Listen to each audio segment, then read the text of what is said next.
So, here we go. Nice to meet you all of you here. I'm second time in SQA days. Thank you for inviting me again. My name is Sarkis. I'm working as a senior automation engineer in Workfront, which is a US-based company. And I want to just share my more than 7 years experience with you by giving you some key points to you on the floor for the thing. This is not the best thing that I will say. Maybe you are doing like better than I do, but this is just my experience that I want to share with you. I hope there is a lot of automation QAs here, or most of you are manual. Who is automation? Doing automation, Selenium stuff. And who is manual? Right. So I love manual testers because like they are more important than we. And I'm an automation engineer, and I want to say that I never can replace any of the manual exploratory testers. Recently, I have talked in one conference, and parallel I was participating in one other talk, and there was a girl. She was talking about the automation. It's supposed to be about automation. Then I understood that it's manual, but the topic was like automation like sex in high school. Everybody says that they do, but no one does. So that was for me a bit strange. Then I understand that she doesn't want to move to automation, and I feel like she feels that she's going to lose her job in 5 years. I don't believe that, because the manual stuff are more important kind of than automation, and automation is like solving totally different issues. So if I will continue the thing that she was like promoting, I would say I want to say that if automation like a sex, then let's do it proper way, because in a high school everyone now having a sex. Let's go and go through our agenda. Today I'm going to talk about the test preparation and how to do the test preparation better to avoid a lot of issues. Starting from solving the performance and the main important thing to be able to run your test parallel to save the time. So we will talk about what is like generally test data, why it's important, what is the test data generation, why should test data be created before the execution. And then we will go more practical stuff. I will show you like piece of codes. If you are too far from the screens, you can come a bit close to be able to see the examples. And then we will talk about how to create a HTTP request from the Java code, how to generate the JSON responses, and then convert it to the Java object. I will like fast introduce you some libraries that will help you to convert JSONs to the objects and the vice versa. And the common mistake that I always hear from the people that when they are automating something, they are always logging in from UI by typing username and the password, which kills a lot of time. So I will show you how you can organize this in another way by logging in via API and setting the access token in the browser data, and just your application will run logged in. And then I will do my best to keep a time for the question and answer. If we will not have a time, I will be here till the end of the day. So let's go. Why it's important, the test data? So we always say that the Selenium should test one thing, and if there is another bug in another part of the application, it shouldn't disrupt and it shouldn't cause a failure of another place. So if your login is broken, all the switch shouldn't be failing, yeah? Because you have only bug in the login.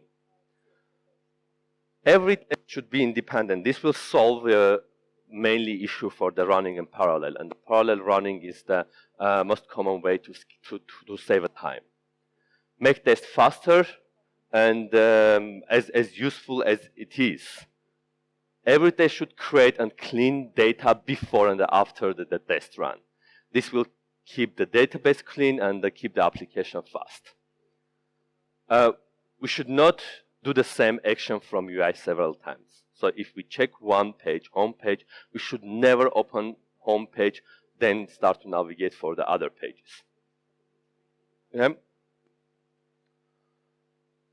So, each test does the following. Test initialize. In this page, we are preparing the data. Usually in the initialize section, we shouldn't do any action in a web browser. So there shouldn't be any call kind of from the WebDriver. And WebDriver starting working and run the test section. In the end, we are cleaning up after ourselves. This will keep the database and clean, and the parallel runs will be possible to run the test parallel. So, test data based on their approaches are typically classified into according to the Wikipedia. Random test data generation. This is mainly useful for the manual testers. So to generate a lot of random tests to have a test data, then continue with that. Pathwise data generation, which is has some path through that they are generating some data.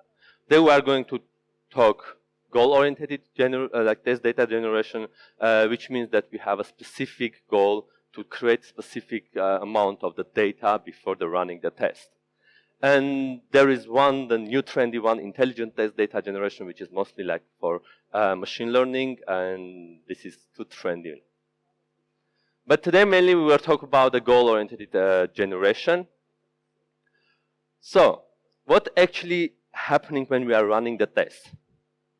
Maybe sign-upping, submitting a form, logging in, doing some action, there are the navigation between the pages, there is some interactions, etc. And after this amount of steps are done, we are in the place when we need to check something, that is it working well or no. So we will try to skip a lot of this kind of the stuff, logging in, submitting, then we will try to be directly in the place when we need to do test. So in this way, we will skip a lot of navigation by clicking and waiting for the page load until we will be in the right place. Yep. So,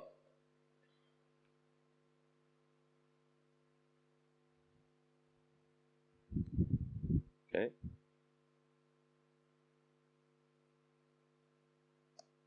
We are hanged. Oh. Yeah, it worked. So, let's start talk about how we can generate that actually, the test data. Anyone use the POSTMAN doing your daily work? POSTMAN? Yeah, you're oh. So we know about the HTTP request, how they are, how we are sending, and so. Let's have a basic idea how it's gonna work. So we will create that HTTP get, put, post, and other methods in a Java code, so we will be able to execute that request from the Java code. Then we'll create all the headers as a JSON, and we will put in the headers for the HTTP request. Then when we'll execute the request with the specified method that we already created, after that we will get the JSON file as a response. Then in the end, we'll deserialize the JSON to the Java object to make it more maintainable from the code. So this is the main steps that we're going to do. So now we'll go step by step, and I will show the code examples and how to do it faster. Even you are not an advanced Java developer, you can generate the Java code based on your JSON. That will make it easy. So for sending a request from the Java code, we'll use the OKHTTP library. This is not the only one. There are a lot of other libraries. So this just I choose because it's fast and easy to understand how it works. When I will share the presentation, you will find all information, the Maven library place, so you can import it. Your best friend, POSTMAN. POSTMAN will help us to test the request before writing the code. I will even say that you can, there is a small button here, it's code. And when you execute any request here and you want to see how the OK HTTP code will look like, you can just generate the code here. Please don't copy this code and put in your codes. This is just a hint for you, because then if you will copy every time, you will have a mess. Better to have like specific get, put, and other like type of the request methods. Then just this will help you to understand how to do it faster. This is the method that will send a get request, HTTP request from the Java code.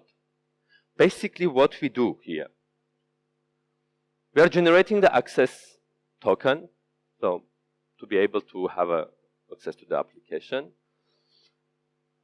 We are creating the authorization and putting it in a header authorization. We have a content tab and a cache control. We just say HTTP client, new call, request, execute. And here specify that it's a get request. And if it's successful, then it will return as a response. If not, then it will print us what was the problem. Is it clear for you? So these examples with the presentation I will share with you, so later you can just go through, and even later, after months, you will have a question. You have a contact there, you anytime can contact me. This is a post with the same logic. So, again, we need an access token to be able to post something. Here we just have a post. And with the post, for sure, we need a body. And we are generating body here, like giving a JSON string. That I will show also like with the open JSON string how it works.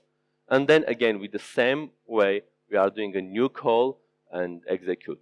Again, if it's successful, it's returning you the response. If not, it will show the problem. So, when you are trying, I'm sure that most of you did it. Like you are doing some action here, like get, and it and you are receiving the response body, yes, with the JSON. So if the application works with the JSON, actually, there should be other versions also. So to generate the Java object, this is the easiest way.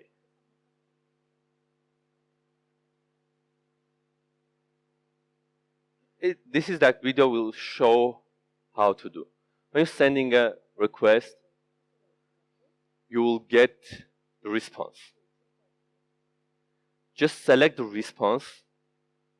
So this is kind of an object that we got from the database, yes, in the JSON. So basically, you can copy all the JSON.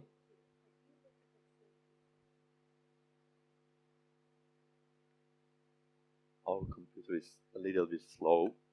The video is playing slowly.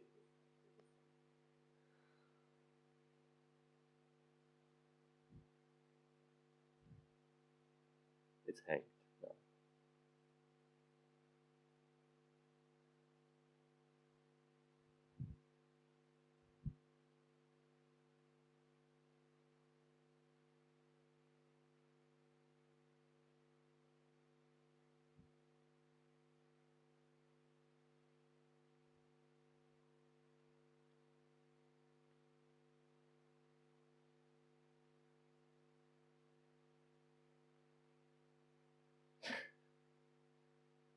I'm not so slow, you know.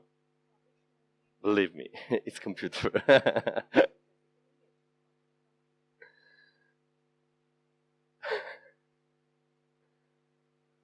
Come on, go ahead.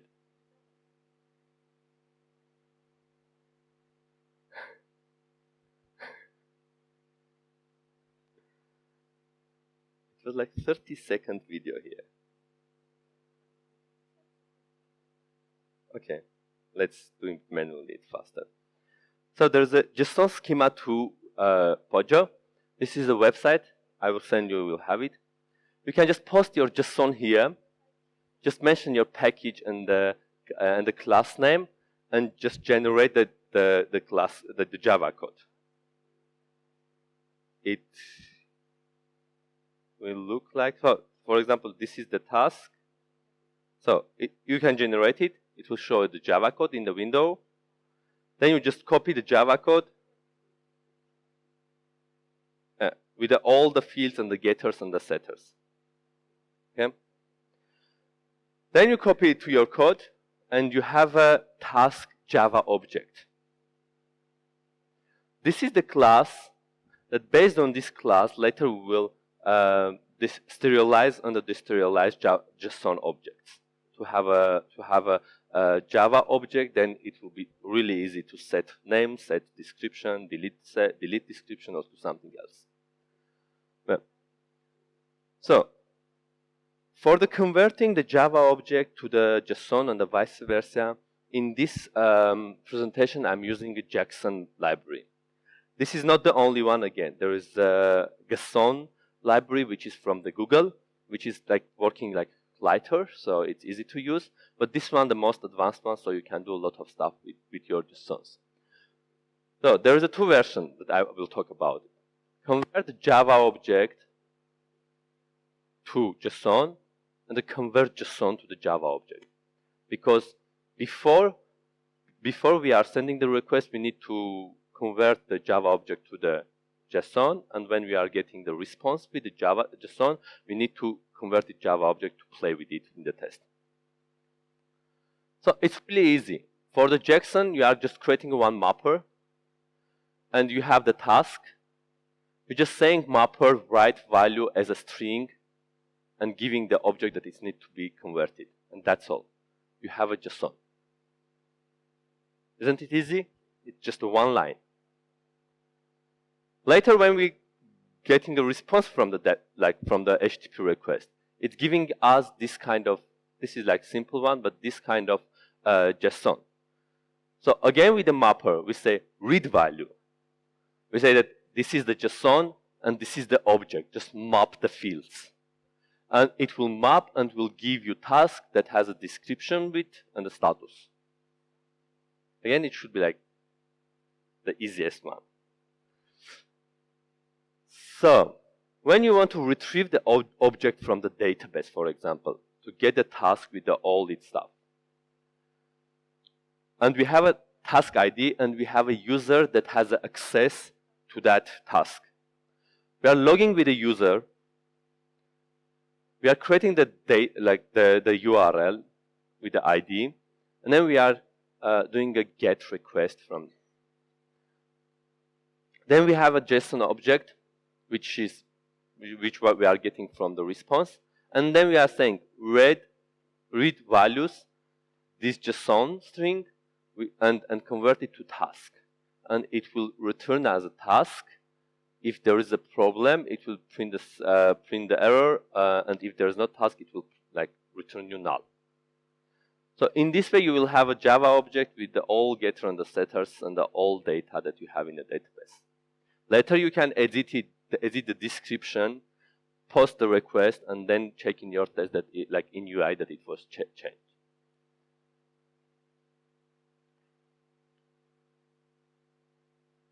So now there's one practical small stuff that everyone most of the people that I was talking about, they were saying the most part that we are losing the time when we are running the Seleniums, it's logging in from UI. Who is logging in from UI every time that you run a test? Is there anyone? Yeah, I believe that there is a lot of people who do that. So every time opening the browser and typing username, password, and going to the place to test. So the idea that I'm promoting now, use this way of the executing a HTTP request, use the authentication call, and get the session ID or the access token whenever your application is using, and put it in a particular place. For example, if you are keeping your session ID in a cache, just Selenium allows you to put it there. If you are using cookies, Selenium can put in the cookies. Even if you are using local storage or session storage or anything else, there's a way from Selenium to execute JavaScript and say that put this value in the local storage. So I will try to actually go through some examples so it will be more clear for you. So let's keep logging from UI every time. In my best practice, there should be only one test, or okay, 1, 2, 3 tests that will log in actually from UI. It's the test that checking the logging functionality. So we have a success login, we have a failed login, if there is some advanced type of the logins, and we have several tests, and that's all. We shouldn't every time log in from the UI. There are 3 steps how to fix the problem. Sending the HTTP request that will authenticate you and will give you that session unique ID. Set the session ID in a cookie values, maybe in a cache, maybe in a local storage. This is one example. And navigate directly to the page that you need to test. Like open the page and give the exact URL, so it will navigate and open the exact place when you need to test. There shouldn't be any navigation. So logging in, you are in a home page. You need to go to, I don't know, task list to have a task list. Then click the task and task will open. Then you will start the test. So we are skipping like most of the steps here. We are just opening the task page and starting the test there. So how I did in a particular, this is the real example from the real project. This is the login. Let's like fast go through the lines. This is the authentication URL. I'm saying like if your object that I'm giving to you has password, then take the password. If not, the secret is our like temporary password. So always testing password is secret. Oh.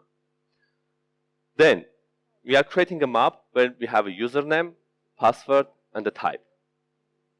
We just do post login, giving a URL and the map. And then we are getting the body and converting it to map. Then there is a static variable because I don't want to every time log in. If once I logged in, I'm keeping it logged in, yes, and I'm using the session ID. So I'm keeping it in a final static variable and saying that get from the map the access token. So now I have an access token as a string. I can do whenever I want with it. Yep. Then I'm opening the login page. Just opening the login page because we need the application on the browser to have access to the cookies and everything with that URL. So we just say open the login page, manage cookie, add new cookie with the name, and this will return as the access token. This is the method that I showed previously. So this is the way how you can put in the cookies. Or let's say that your application keeping the data in, keeping the access token in local storage. In this case, we are executing a JavaScript saying that create an item, new item in a local storage with the name and with the access token. And after this, when you will open any page, it will be already logged in and it will skip the login screen. So basically, if you will use all the methodology that I was talking today about, your one single test will look like this. This is one single test, which is checking the edit task from the task list. Basically, what we are doing, we are getting a one test user, logging in with that user, and then opening the home page. So when we log in, we are already setting the session ID in the local storage. When we open home page, we will never see that login page.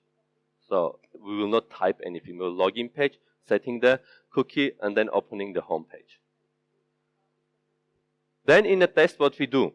So we are testing an edit task. So to be able to test the edit task, we should have a task. We should never create that task from the UI. Always remember, because we are testing an edit task, not an add task. So to have a task in the web application when we already logged in, we are creating it via HTTP request, via API. Basically, there is nothing hard. It's that 2-3 lines that I showed you before. It's a new task, set the description, set the assignee, just create the task with this user, task in the UI. And when we just directly now opening task list page, we have there a task with the specific description that we have here. We can click on it. We can do it whenever we want. We can change status to done, etc., and then assert that the action was done. Yep. So we are testing the task edit, so we have to do actions from the UI only related to task edit. Keep it simple as much as it's possible. So, is it long or short test for you?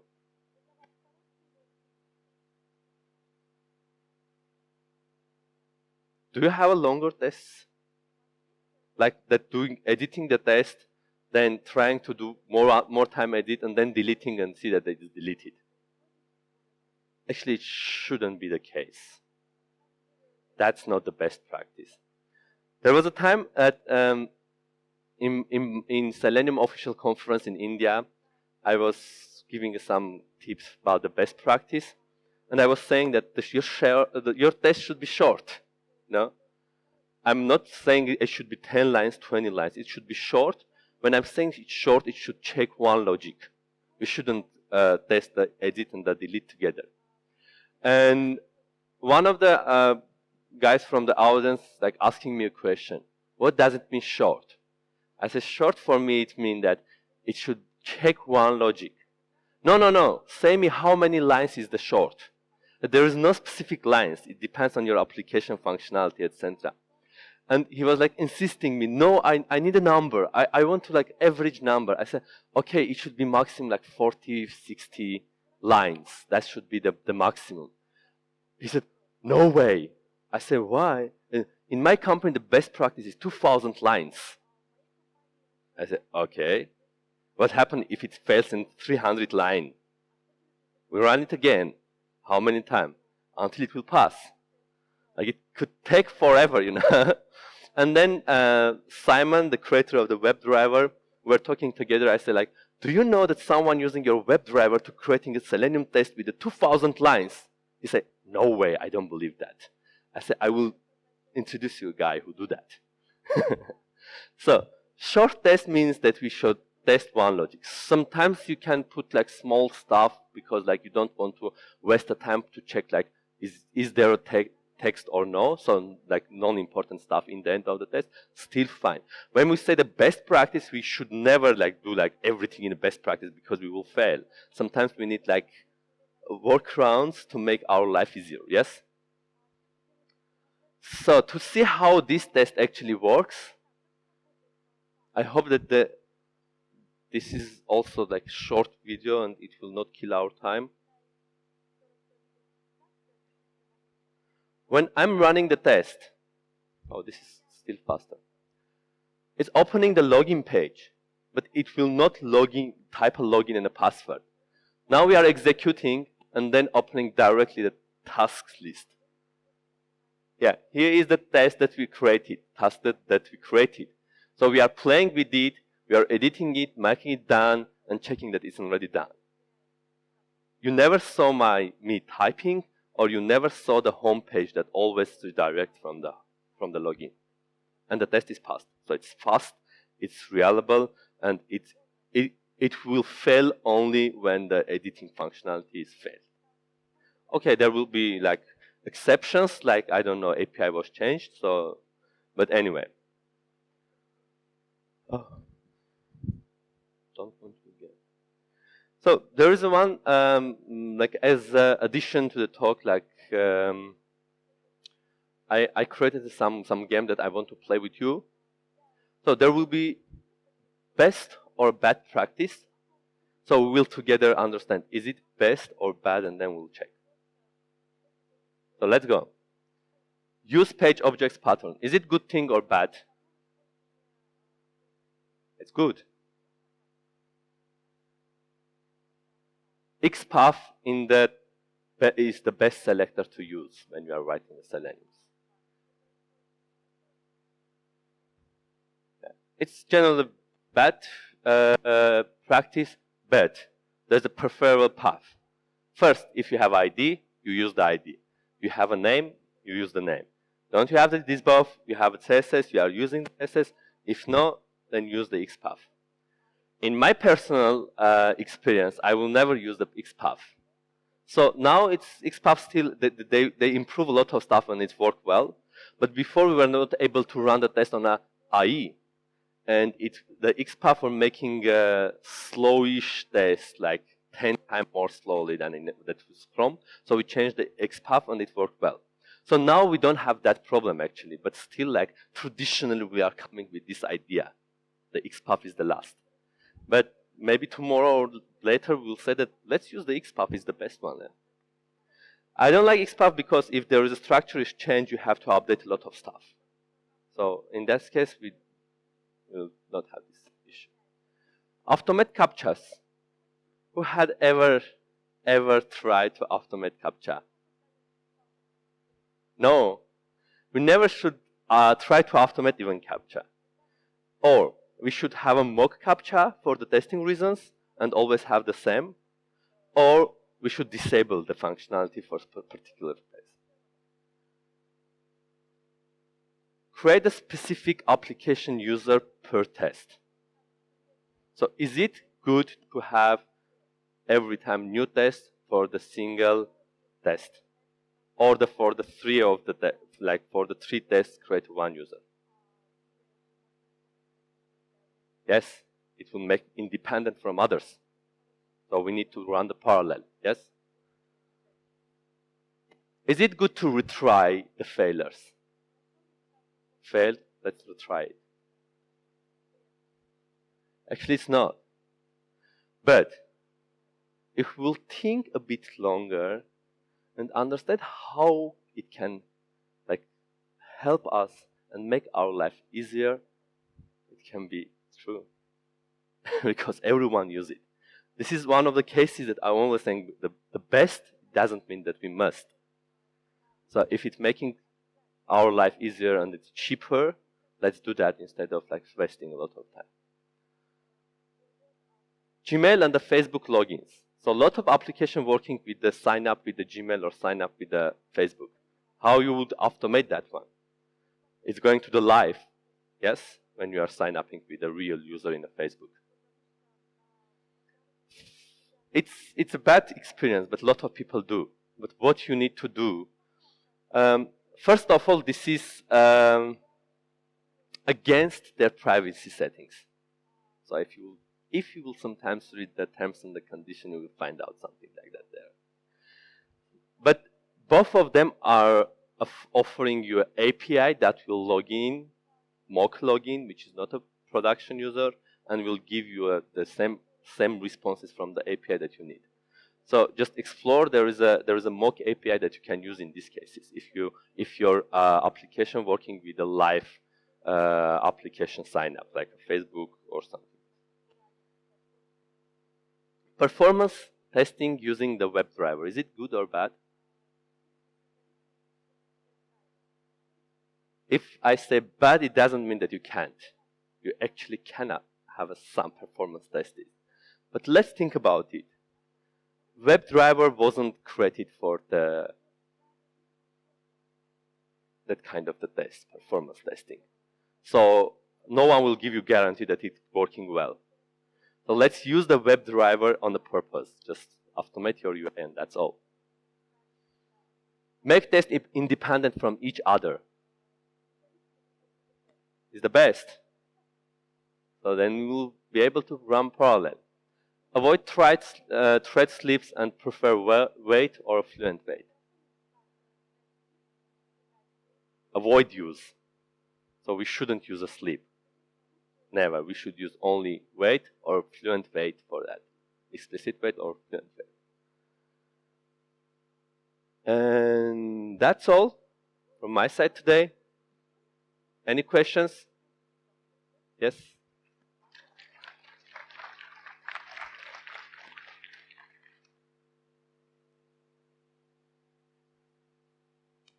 Oh, nice. nice presentation, by the way. Actually, you can ask the question also in Russian. I can understand and I can speak Russian, but presentation no, I'll always. go with English. Okay. At the beginning, you showed us some tool that converts JSON to Java native It's a Java library, JSON. Yeah, okay, great. But you see, JSON can be quite, how to say, complicated. It can have lots of different levels. Exactly. And how, in that case, Java object will be named? I believe it is automatically generated. Yeah, I had that kind of issue in this project when we did. The idea that I'm presenting a JSON, not a Google library, which is JSON, is that JSON has a lot of advanced configuration ability. So with the JSON object, you can just get the small part that is your object, then start to convert it to the object. So basically, you cannot just take a graph of objects of JSON and convert it. You need to pick some small pieces. the piece that you need. So with the JSON, you can configure that. The Stack Overflow will help you. If you have any problems, you can just Okay. And another one. You mentioned that it is kind of, maybe I'm missing something, but you mentioned that it is kind of a bet when you have a lot of tests that is doing authentication process, right? So we kind of need to have them only free, like good case, bad case, and yeah, whatever. But as I saw, you're doing login before each test, right? You have to do that. Yeah, maybe. The idea when I'm promoting, you shouldn't type username and a password and click the login every time. Okay, I got it. But you have to authenticate and have that session ID and put it in the browser so you will be able to do an action. Yes. I thought maybe you store it somewhere and don't have to do anymore. Okay, thank you. Any other questions? Yep. Hello. So my question is, why are you using OK HTTP library, not REST assured, for example? Whenever you want. But what are benefits of OK HTTP? This is for me was like readable. Like when I'm writing the code, I can show and say, what is this doing? And anyone that doesn't know Java can read and say, I guess it's sending a HTTP request. And others are more complicated. It's still fine for me, but when I'm trying to show something, OK HTTP looks for me easier to read. So why I choose the OK HTTP to be more simple for the people who doesn't know like advanced Java. That was the only reason. But you can use whenever library you want. Thank you. Questions? Yeah. Будь здоров.